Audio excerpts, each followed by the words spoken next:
When it comes to race, it is vital to understand that what makes America different from virtually every other country on earth is that the founding principles of the United States, what makes it distinctive, is that the founding principles of the United States were universal, not racist.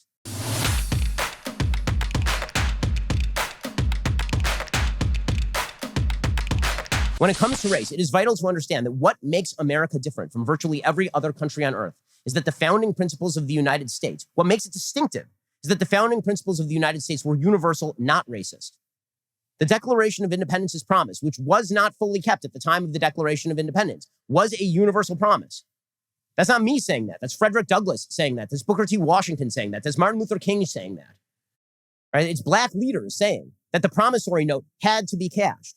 But that doesn't mean that the promise was meant to be evil and selective and discriminatory, and that that's what's written into the DNA of the United States.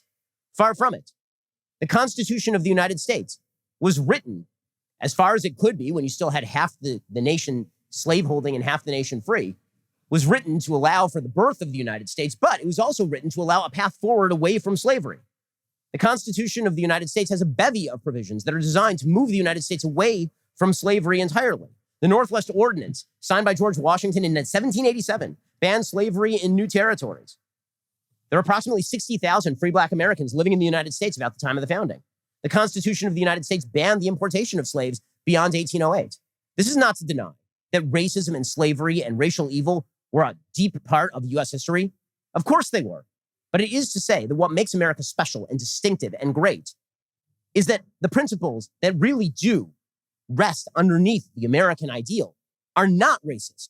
They are universal. They are individualistic, which is, of course, why black Americans are, by all available statistics, the richest group of black people anywhere on earth. It is the reason why the United States alone among multiracial democracies has elected a black president. I know we're supposed to pretend that that's not a data point in favor of anything, but it turns out it's actually a data point in favor of something. Now, the United States happens to be, by all available poll data, one of the most racially tolerant places on planet Earth. And yet the idea is that Americans are racist, and that if Americans aren't racist, they really are racist. Right? If you say you're not racist, this is just because you haven't accepted your own racism. Right? Deep down, we'll give you an implicit bias association test, a deeply flawed social science nonsense study where you click a little button and then it tells you if you're racist or not based on how quickly you tap on that little button. And that's how we'll know if you're a racist. We won't know that you're a racist because, say, it's 1960 and you actually sponsored a law in Alabama preventing black people from going into restaurants. That's like a pretty good indication of race. No, what we will do is we'll have you click a button in your Harvard class, and then we'll tell you that you're a racist based on no evidence other than how you click that button. By the way, you can also game that test. The second time you take it, you almost invariably do better than you do the first, which is the mark of a bad test. And tests are supposed to be duplicative.